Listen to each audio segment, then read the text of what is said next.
बिस्मिल्लाहिर्रहमानिर्रहीम। अस्सलामु अलैकुम वरहमतुल्लाहि वबरकातुहू। मोहतरम जनाब हसन साहब और कुंदरकी के चेयरमैन के उम्मीदवार हमारी बहन मोहतरमा ज़ीनत मेहदी साहिबा, संबल के मजलिस इत्तेहादुल मुस्लिमीन के उम्मीदवार जनाब मुशीर चौधरी साहब, बिलारी से मजलिस इत्तेहादुल मुस्लिमीन के उम्मीदवार जनाब जीशान उर्फ गुड्डू साहब, बेहडी से शादाब साहब मजलिस इत्तेहादुल मुस्लिमीन के उम्मीदवार हैं, और बिलासपुर रामपुर से मजलिस इत्तेहादुल मुस्लिमीन के उम्मीदवार जनाब याकूब खान साहब, और जिला सदर जनाब फरीद जफर रहमानी साहब जो टांडा के मजलिस इत्तेहादुल मुस्लिमीन के उम्मीदवार हैं। मैं आप तमाम से गुजारिश करने आया हूं कि 4 तारीख के दिन आप तमाम मिलकर अपना एक वोट मजलिस इत्तेहादुल मुस्लिमीन के उम्मीदवार के हक में इस्तेमाल करके अपने इत्तेहाद को और अपने सियासी शऊर को मजबूत करिए। मेरे अजीज दोस्तों और बुजुर्गों, मैं संबल की आवाम को यहां से एक पैगाम देना चाहता हूं कि मेरा पूरा इरादा था कि वहां पर आकर संबल की सरजमीन पर और दीपा सराय में जाकर वहां की आवाम से मैं मिलूं और उनसे बजाते खुद मैं गुजारिश करूं कि वो हमारे मजलिस के चेयरमैन के उम्मीदवार जनाब मुशीर चौधरी साहब को कामयाब करें। मगर अफसोसनाक बात यह है कि समाजवादी पार्टी के जो कायदीन हैं और वहां के जो विधायक हैं, उन्होंने एक साजिश रची और हमको वहां जाने से उन्हें रोका, उनको कामयाबी मिली। मगर मैं समाजवादी पार्टी के जितने कायदीन हैं, नेता हैं, उनको बता रहा हूं कि अगर आज वो मुझे रोकने में कामयाब हुए तो मगर याद रखो 4 तारीख के दिन इनको नाकामी का मुंह देखना पड़ेगा और संबल की आवाम इंशाअल्लाह ताला मुशीर चौधरी को अपना चेयरमैन मुंतखब करेगी। और जो संबल के विधायक हैं वो कहते हैं कि हैदराबाद को जाकर तुम अपना काम कराओगे, तो नवाब साहब वो जमाना चला गया। दीपा सराय में भी मेरा एक घर है, उस वहां के रहने वालों के दिलों में हमारी एक मोहब्बत और जगह अल्लाह ने पैदा की है, और मुझे यकीन है कि इंशाअल्लाह ताला संबल की आवाम एक अच्छा फैसला लेते हुए मुशीर चौधरी को कामयाब करेगी। वहीं पर बिलारी में जीशान साहब मेहनत कर रहे हैं, जुस्तजू कर रहे हैं। मैं वहां की आवाम से अपील करता हूं कि उनको कामयाब करें। बेहडी से शादाब साहब एक तालीम याफ्ता उम्मीदवार हैं, उनको कामयाब और कामरान करें। हमारे जिला सदर संबल के अब्दुल्ला खान साहब का भी शुक्रिया अदा करता हूं कि वो उनकी हमारी पूरी टीम काम कर रही है। मुझे ये बताते हुए बड़ी खुशी होती है कि कुंदरकी में अभी हमारे भाई जनाब मेहदी हसन साहब ने बताया कि गरीबों के लिए एक मैरिज हॉल शादीगर बनाया गया, नगर में ईदगाह की खूबसूरती के लिए फर्श और गेट लगवाए गए, और साथ ही साथ यहाँ पर बिला लिहाज मज़हब मिल्लत काम करवाए गए। शमशान घाट का भी काम करवाया गया, और यहाँ पर एक बेहतरीन खूबसूरत जिम बनवाया गया। नगर के कूड़ा कचरा डालने के लिए जमीन खरीद कर इसमें MRF सेंटर और सड़कें बनवाई गई हैं। छोटे बड़े रोडों नालों का इंतजाम किया गया है, और अल्हम्दुलिल्लाह अब तक हमारे भाई मेहदी हसन की कोशिश और काविशों का नतीजा रहा कि 1529 प्रधानमंत्री योजना के तहत गरीबों के लिए मकान बनवाए गए, और खबरस्तान की बाउंड्री, शमशान घाट का काम करवाया गया, और बेहतरीन पार्क का यहाँ पर उन्होंने काम करवाया। मैं मुबारकबाद देता हूँ मेरे भाई मेहदी हसन साहब को, और मुझे उम्मीद है कि आप तमाम लोग उनको और मजबूत करेंगे, उनका साथ देंगे, ताकि जो विकास का तरक्याती काम अभी होना बाकी है वो उसको लेकर चलेंगे। मैं आपसे ये भी अपील करने आया हूं कि आप यहां से जमीनी सतह से अपनी एक लीडरशिप को बनाइए। मैं बार बार आपसे पुकार कर कहता आया हूं कि जब तक आप अपनी लीडरशिप को नहीं बनाएंगे, आप अपने मसाइल को हल नहीं करवा सकेंगे, आप जुल्म को नहीं रोक पाएंगे, आप अपनी हिफाजत नहीं कर पाएंगे। तो यहां से एक पैगाम जाना चाहिए कि पहले से ज्यादा तादाद में आप हमारी बहन मोहतरमा जीनत मेहदी हसन साहिबा को एक बड़ी मेजॉरिटी से कामयाब करें। मैं कुंदरकी के विधानसभा में भी आपके दरमियान में आया था। मैं आपका शुक्रिया अदा करना चाहता हूं जिन्होंने मेरे हाफिज वारिस का साथ दिया, उनको वोट दिया। जिन्होंने नहीं दिया मैं उनका भी शुक्रिया अदा करूंगा और हम कोशिश करते रहेंगे कि आपका दिल जीतें, आपका एतमाद हासिल करें। मगर आपको मैं बताना चाह रहा हूं कि जिस किसी को आपने कामयाब किया, आज उत्तर प्रदेश में एक खौफ का माहौल है और उत्तर प्रदेश के मुख्यमंत्री कहते हैं कि उत्तर प्रदेश में सब चंगा है। बड़ा ही झूठ को कहते हैं। 2017 से 2022 तक 35,000 फिरके वाराना फसादात उत्तर प्रदेश में हुए, तो उत्तर प्रदेश में कहां चंगा है? आप बताइए, हर साल 5 साल में हर साल को ऐसा साल नहीं जाता जहां पर दलितों पर अत्याचार नहीं होता। 11,000 हर साल, माने 2017 से 21 तक हर साल 11-12 हजार दलितों पर उन पर अत्याचार के वाकयात होते हैं। ये कहां से फिगर आया? ये मोदी सरकार का एनसीआरबी का डेटा कहता है। मगर उत्तर प्रदेश के मुख्यमंत्री कहते हैं कि उत्तर प्रदेश में सब चंगा है। वो कहते हैं कि माफिया खत्म हो चुका है। अरे अगर माफिया खत्म हो चुका है तो बताओ, बीजेपी में जो जितने लोग हैं उन पर जो मुकदमे हैं, उन पर जो क्रिमिनल केस है, उनका आप क्या करेंगे? मेरे अजीज दोस्तों और बुजुर्गों, बड़े अफसोस के साथ कहना पड़ता है कि आज हम एक डर और खौफ के माहौल में अपनी जिंदगी गुजार रहे हैं। मुरादाबाद में रमजान के दौरान किसी ने अपने गोडान में तरावी की नमाज का इंतजाम किया गया तो वहां पर जाकर छापा मारा जाता है। अभी हम मगरिब की नमाज एक नमाज मस्जिद में पढ़ रहे थे, हमको बताया गया कि मस्जिद के ऊपर छत डाला जा रहा था तो छत का काम रुका दिया गया है। बताओ फिर ये आखिर एक तरफा तमाशा क्यों होता है? और मैं आपसे एक बात कहना चाहता हूं कि आपने पिछले विधानसभा के चुनाव में तारीखी तौर पर झोली भर भर कर आपने समाजवादी को वोट दिया।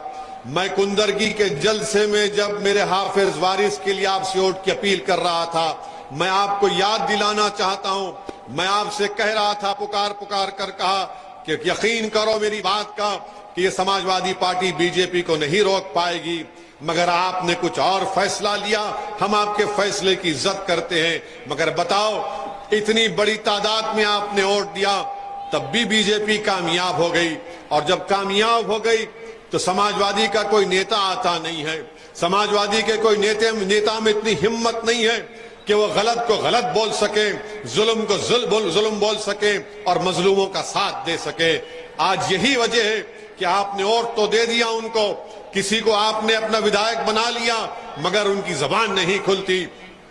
विधानसभा में जाते हैं और गूंगे और अंधे बनकर बैठते हैं, इनकी जबान नहीं खुलती। वहां पर उनसे ये नहीं पूछा जाता, सरकार की आंख में आंख डालकर नहीं पूछते कि बताओ स्कूल क्यों नहीं खोले जाते, बताओ यहां पर तरक्की का काम क्यों नहीं होता, बताओ आखिर कौन से कानून के तहत आप मनमानी करते हैं और किसी का घर बुलडोजर से तोड़ देते हैं। आप यही चीजें हैं, जब तक आप अपने वोट से अपने नेता को नहीं पैदा करेंगे आप कामयाब नहीं हो सकते हैं। मेरी बात अगर किसी को पसंद नहीं आ रही है तो मुझे माफ कर देना, मगर सच्चाई ये है, मैं आपसे अपील कर रहा हूं कि आप अपनी देखिए आपका क्या मुकाम है। एक मिसाल देकर अपनी बात को खत्म कर देता हूं कि बिहार के मुख्यमंत्री नीतीश कुमार और तेजस्वी यादव उत्तर प्रदेश को आते हैं, अखिलेश यादव से मिलते और कहते हैं कि 2024 के पार्लिमानी चुनाव में हम सब मिलकर इलेक्शन लड़ेंगे। मगर आपको बताऊं, बिहार में इन लोगों ने एक ऐसे आदमी को जेल से रिहा किया जो कलेक्टर था, दलित परिवार से था, उसका नाम कृष्णया था, और यही उस वक्त का एक आलाजात का एमएलए, उसने एक माप के जरिए उस दलित कलेक्टर की हत्या कर दी। कोर्ट ने उसको उम्र कैद की सजा दी तो नीतीश कुमार और तेजस्वी यादव की सरकार ने कानून को बदलकर उसको जेल से रिहा करवा दिया, उसको जेल से रिहा करवा दिया। और सबसे पहले अगर उस दलित आईएएस ऑफिसर डीएम की हत्या की उसकी बेवा के साथ अगर कोई खड़े होकर उसकी तकलीफ को, उसकी पीड़ा को समझकर किसी ने यह कहा कि गलत फैसला लिया गया, तो मजलिस इत्तेहादुल मुस्लिमीन की तरफ से असदुद्दीन ओवैसी ने उसको गलत कहा। मगर मैं गलत इसलिए कहा कि अगर किसी से भी नाइंसाफी होगी तो गलत होगा, मगर सोचो थोड़ी देर के लिए क्यों उसको छोड़ा गया? क्योंकि वो जिस समाज से आता है वो समाज पूरा उसके साथ है और इनको 2024 में बिहार में उस समाज की वोट की जरूरत है, इसीलिए उसको छोड़ दिया गया।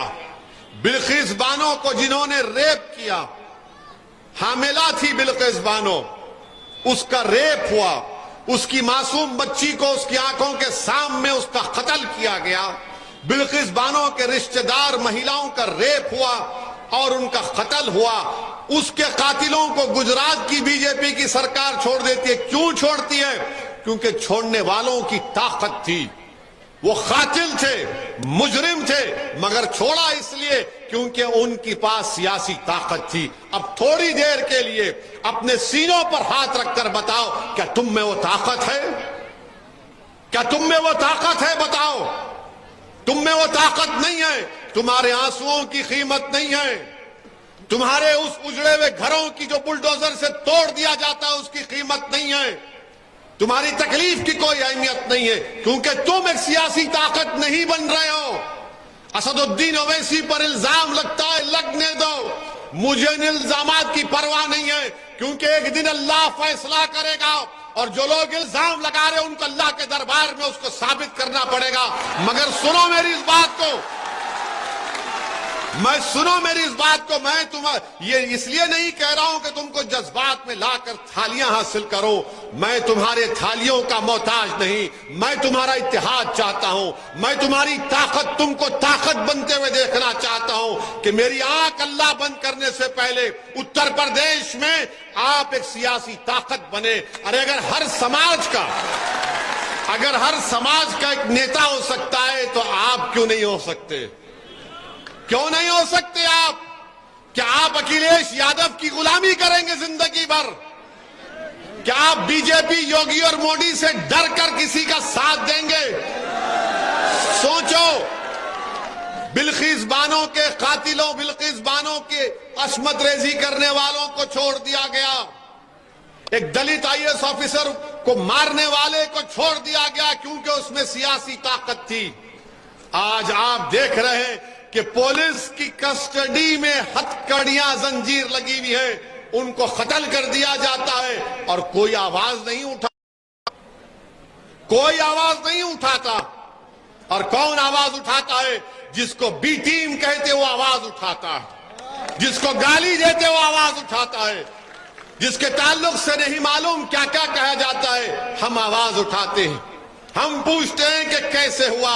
अरे ये समाजवादी का नेता अखिलेश यादव एयर कंडीशन कमरों में बैठकर एक फोन लेकर 280 वर्ड का ट्वीट कर देता है। अरे नाम तक नहीं ले सकता अतीक कौर अशरफ का, नाम नहीं ले सकता क्योंकि डरते हैं। अरे अगर माफिया है तो कहां नहीं है माफिया का? सबसे उस तरह का सलूक किया जाएगा? अगर है तो इस्तेमाल करो कानून को।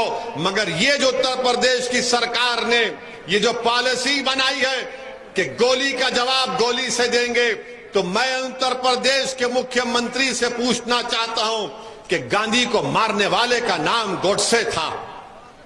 गांधी को मारने वाले का नाम गोडसे था, तो गोडसे को पकड़ा गया और गोडसे पर मुकदमा चला और मुकदमा चलने के बाद कोर्ट से उसको फांसी की सजा दी गई।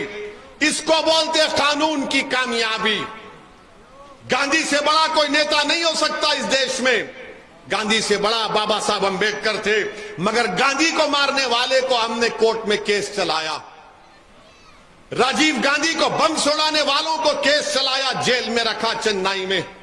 इंदिरा गांधी को मारने वालों को हमने केस चलाया और जेल में रखा और सजा दी। यह कानून की कामयाबी है, यह गुंडों की कामयाबी नहीं थी। और आप देख लो पाकिस्तान से अजमल कसब आया, बंबई की मुंबई की सड़कों पर खून की होली खेल रहा था, उसको जिंदा पकड़ने में हमारा एक बहादुर पुलिस का सिपाही शहीद हो गया। हमने अजमल कसब पर मुकदमा चलाया, कोर्ट ने सजा दी, उसको फांसी पर चढ़ाया। तो मुंबई के मुसलमानों ने कहा कि इस आतंकवादी को अपने कब्रिस्तान में दफनाने की जगह नहीं देंगे, तो जेल के किसी कोने में ले जाकर उसको दफन कर दिया गया। यह कानून की कामयाबी है। हम क्या कह रहे हैं कि कानून की कामयाबी हो, गोली की कामयाबी ना हो।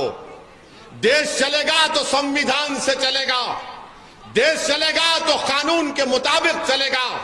सजा देगी तो गोली नहीं, कोर्ट सजा देगी। अगर गोली से सजा दी जाएगी तो फिर बताओ इस देश में संविधान का क्या होगा। अगर गोली से खत्म करना है तो कोर्ट को ताले डाल दो, अगर गोली से खत्म करना है तो संविधान को फेंक दो उठाकर, इसकी जरूरत ही नहीं है।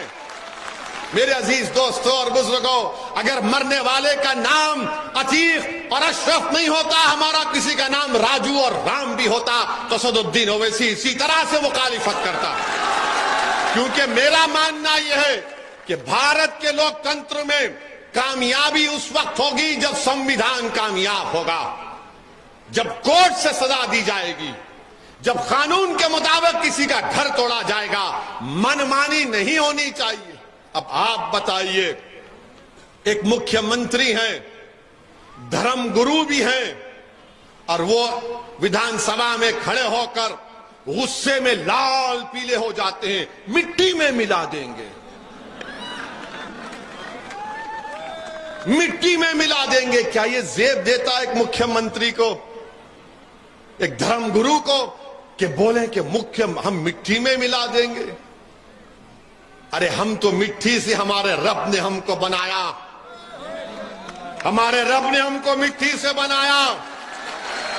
तो शैतान ने कहा कि मैं सजदा नहीं करूंगा तू, क्योंकि तूने मुझे आंख से बनाया। तो अल्लाह ने कहा निकाल, हम मिट्टी से बनाए गए मिट्टी में ही जाएंगे। मुख्यमंत्री जी, हम इस मिट्टी में पैदा हुए, हमारी मां ने हमको 9 महीने अपने कोख में रखा, इसी मिट्टी में पैदा किया। जब अल्लाह की तरफ से बुलावा आएगा, इसी मिट्टी में जाएंगे और इसी मिट्टी से उठाए जाएंगे कब्रें जब खुलेंगी। मेरे अजीज दोस्तों और बुजुर्गों, अफसोस होता है कि भारत के इतने बड़े प्रदेश के मुख्यमंत्री हैं, दूसरी मर्तबा मुख्यमंत्री बने हैं, और उनके अतराफ में लोग कहते हैं कि वो भारत के कभी प्रधानमंत्री बनना भी चाहते हैं। नहीं, ठीक है, ख्वाब देखना कोई बुरी बात नहीं है, ख्वाब देखिए, ख्वाब देखिए, मगर गोली से देश नहीं चलता। मुख्यमंत्री संविधान से चलता है, जो बाबा साहेब अंबेडकर का बनाया हुआ। अब आप बताइए कि जिसको पुलिस की जंजीरों में, पुलिस की कस्टडी में है, अतीक और अशरफ पर कोर्ट ने सजा भी दी, वो प्रिजनर भी है, कैदी भी है, उनको लाया जा रहा है और कोई आकर गोलियां चला देता है। मुख्यमंत्री, हम पूछना चाहते हैं कि गोली का जवाब अगर गोली है तो फिर उस वक्त पुलिस खामोश तमाशाई बनकर क्यों बैठी थी? क्यों खामोश तमाशाई बनकर बैठी थी? और गोलियां मारे, और गोलियां बेहतरीन तरीके से मारे, ट्रेनिंग दी गई थी। मैं नहीं कह रहा हूं, हिंदुस्तान टाइम्स अखबार उठाकर देख लो, एक आईजी के पुलिस ऑफिसर रिटायर्ड कह रहे हैं कि उन्होंने उन दोनों की हत्या करने से पहले, कत्ल करने से पहले, मर्डर करने से पहले कम से कम प्रैक्टिस में 500 गोलियां इस्तेमाल की होंगी। एक ऑफिसर कहता है कि कम से कम 1000 राउंड की उनको ट्रेनिंग दी गई है। और वो आकर, अच्छा ये बताइए, हैरत की बात यह है कि एक का घर, उसके घर पे छत नहीं है, झोपड़ी है, और उसके पास 8 लाख का हथियार, 2 हथियार 8-8 लाख के 16 लाख। ये इन हरामियों के पास दौलत कहां से आई थी? इस पर तो किसी को एतराज नहीं होगा। कोई ये तो नहीं कह सकता कि भड़काऊ भाषण है,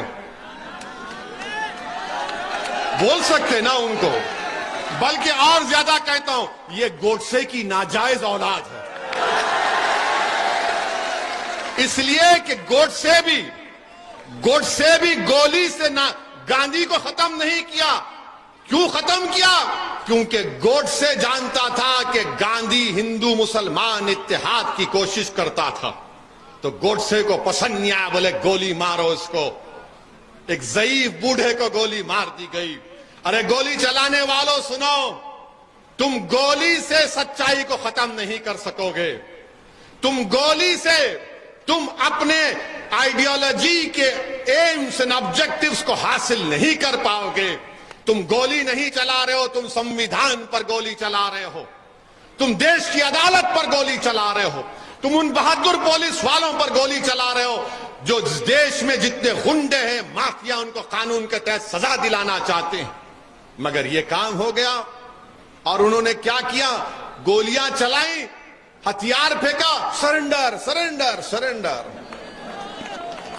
इनको ट्रेनिंग दी गई थी, इनको बताया गया था कैसा हथियार फेंको और सरेंडर सरेंडर और नारे लगाओ जेएसआर का, और उन्होंने किया और उसके बाद लेकर चले गए। मैं पूछना चाहता हूं हमारे उत्तर प्रदेश के मुख्यमंत्री से, अखिलेश यादव तो गूंगे हो गए, बोलते ही नहीं इस मामले में। समाजवादी के नेता कुछ नहीं बोलते, मगर जब चुनाव आएगा तो बोलेंगे ओवैसी की बात का भरोसा मत करो, वो फुला टीम है। अरे मैं बी टीम हूं, डी टीम हूं, ई टीम हूं, एफ टीम हूं, मैं अलीफ बे ते से जीम चीम पुरल तब पूरी टीम हूं। अरे बताओ तुम कौन सी टीम के हो? तुम्हारा मुंह नहीं खुलता, तुम्हारा मुंह ही नहीं खुलता। ये टीम फुलान टीम। हम ये पूछना चाहते हैं उत्तर प्रदेश के मुख्यमंत्री से कि मरने वाले ने खत लिखा था जिसमें उसने कहा कि अगर मेरी हत्या होती है तो फुला आदमी जिम्मेदार है। मुख्यमंत्री लेटर आपको मिल गया होगा, नाम तो बताइए, नाम तो बताइए, कौन है वो? नाम तो बताइए। अच्छा, जो 3 लोग गोली चलाए, क्या उनके घर पे बुलडोजर देखा आपने? देखा? मैं भी नहीं चाहता उनका घर टूटे, क्योंकि उनके गुनाह की सजा उसकी मां को नहीं मिलनी चाहिए, उनके गुनाह की सजा उनकी बीवी को नहीं मिलनी चाहिए, उनके गुनाह की सजा उनके भाई बहनों को नहीं मिलना चाहिए, क्योंकि संविधान इसकी इजाजत नहीं देता। मीडिया के लोगों ने पूछा ओवैसी, क्या तुम चाहते हो कि उन तीनों का इनकाउंटर हो जाए? मैंने कहा हरगिज नहीं। मैं चाहता हूं उनको कोर्ट सजा दे, लंबी सजा उनको कोर्ट दे। अरे हम इंसाफ चाहते हैं, बदला नहीं चाहते। ये बदले से देश नहीं चलता, इंसाफ से चलता है, और इंसाफ संविधान में लिखा है। मगर हर कोई कहेगा कि गोली मारेंगे, गोली मारेंगे, तो फिर संविधान कहां जाएगा? संविधान कहां जाएगा बताओ? इसीलिए अजीज दोस्तों और बुजुर्गों, माफिया जहां कहीं भी है, भाई बीजेपी में भी उनके कई नेता हैं जिनके खिलाफ बहुत से मुकदमे हैं, मगर उन पर क्या हो रहा है? समाजवादी में भी है, उन पर क्या हो रहा है? अब तो हद ये हो गई कि मीडिया में दिखाया जा रहा है कि खवातीन डॉन है, खवातीन डॉन है, ये लेडी डॉन, वो लेडी डॉन। अब वो दिन दूर नहीं है जब एक 6 साल के बच्चे को दिखाकर कहेंगे ये बच्चा डॉन,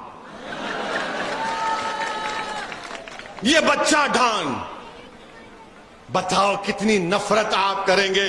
अरे नफरत तो इतनी बढ़ गई कि मेरे क्षेत्र में हैदराबाद के पार्लियामेंट की इंतखाबी हल्के में एक कब्रिस्तान है बहुत पुराना, तो वहां पर किसी एक मोहतरमा का इंतकाल हो गया, महिला का, तो उनके परिवार के लोगों ने उनकी तदफीन की, क्योंकि उस कब्रिस्तान में जब खबर पुरानी होती तो लोग उसको खोद कर नया जनाजा उसमें तदफीन कर देते।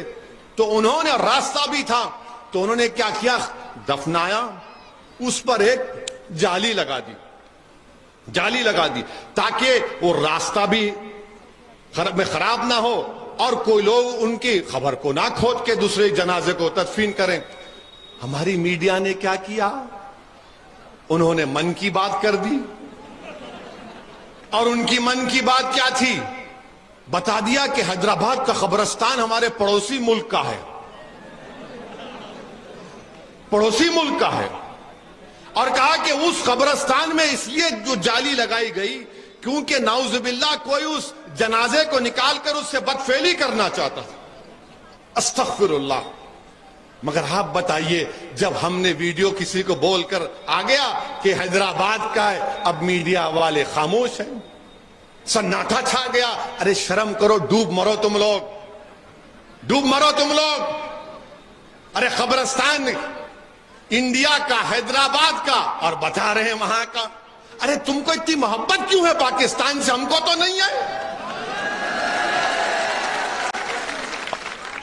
नहीं आप, अरे हम जिंदा हैं तो तुमको तकलीफ, भाषण देते हैं तो तकलीफ, संविधान का हवाला देते हैं तो तकलीफ, गरीब मजलूमों के हक के लिए लड़ते हैं तो पेट में दर्द होता है, बराबरी का मुतालबा करते हैं तो पेचिश हो जाता है। अब खबर में चले गए तो खबर भी इनको तकलीफ। अब क्या खबर से निकले हम तमाम लोग? बताओ आप क्या हाल कर दिए मीडिया के लोग हमारे। अरे कुछ तो तहकीक कर लेते, पूछ लेते जाके, अरे भैया ये कहां की खबर है, कि किसने बनाया, क्या है। मगर आपने चला दिया नफरत फैलाना है, मुसलमानों के खिलाफ नफरत फैलाओ, कुछ नहीं होगा, जो चाहे चलाओ। अब कोई कहता है कि दरगाह जिहाद, उत्तराखंड में एक टीवी का एंकर, ये दरगाह जिहाद हो रहा। अरे कहां हो रहा है भाई? इतनी नफरत क्यों फैलाई जा रही? क्या हम सबसे गरीब नहीं हैं? सबसे कम पढ़े लिखे हमारे पास बच्चे और बच्चियां नहीं है, स्कूल क्यों नहीं खोलते? उत्तर प्रदेश में मदरसों के टीचर को योगी आदित्यनाथ तनख्वाह देना नहीं चाह रहे, बंद कर दिए तनख्वाह मदरसों की। उनके 2-2, 3-3 साल के बकाए हैं, अदा करो आप। उसमें हमारे हिंदू भाई हैं जो मैथ्स और साइंस पढ़ाते, पंडित लोग हैं, उनको तनख्वाह नहीं देते आप। मगर आप कहते हैं हम पसमानदा लोगों को साथ लेकर चलना चाहते हैं, तनख्वाह तो दो, लंबी लंबी छोड़ो मगर तनख्वाह तो दो। मगर कुछ नहीं बोलेंगे। इसीलिए मेरे अजीज दोस्तों और बुजुर्गों, यहां से आप हमारी बहन को, संभल से हमारे भाई मुशीर चौधरी को, और जहां जहां मैंने नाम दिए हैं, जहां पर पतंग का निशान नजर आएगा, आप दुआ भी करिए और कामयाब और कामरान करिए उनको। और 2024 में इंशाअल्लाह ताला हम फिर चुनाव लड़ेंगे। 2024 में कोई मुझे कुछ बोल ले, मैं जब तक अल्लाह मेरे जिस्म में इतनी सांस को बरकरार रखेगा, मैं कहूंगा मैं चुनाव लड़ूंगा, मैं चुनाव लड़ूंगा। क्योंकि मैं काबिल नहीं हूं, मुझे सिर्फ लड़ना आता है, मुझे लड़ना आता है, मुझे झुकना नहीं आता। मुझे लड़ना आता है क्योंकि चुनाव जब मैं लड़ूंगा आपकी अहमियत बढ़ेगी, आपकी कीमत बढ़ेगी, आपके जज्बात की कदर की जाएगी। वरना ये सब लोग क्या समझ रहे हैं, ये कहां जाएंगे मुल्ला जी हमको छोड़कर। इनको दिल में बैठा, अरे कहां जाएगा ये हाफिज वारिस, कहां जाएगा मुशीर चौधरी, कहां जाएगा मेहदी हसन, कहां जाएगा, ये हमारे पास ही आएगा। अब नहीं आएगा क्योंकि एक दीवाना इनके दरमियान में खड़े होकर कह रहा है कि हम एक साथ रहेंगे इंशाअल्लाह। अरे हराओ ना बीजेपी को। अखिलेश यादव 2017 का विधानसभा का चुनाव हारे, 2019 का लोकसभा का चुनाव हारे, 2022 का विधानसभा का चुनाव हारे, मैनपुरी जीते और रामपुर आजम हार गए। कैसा मैनपुरी जीते और रामपुर हार गए? कभी सोचा आपने? कोई बी टीम थी वहां पर?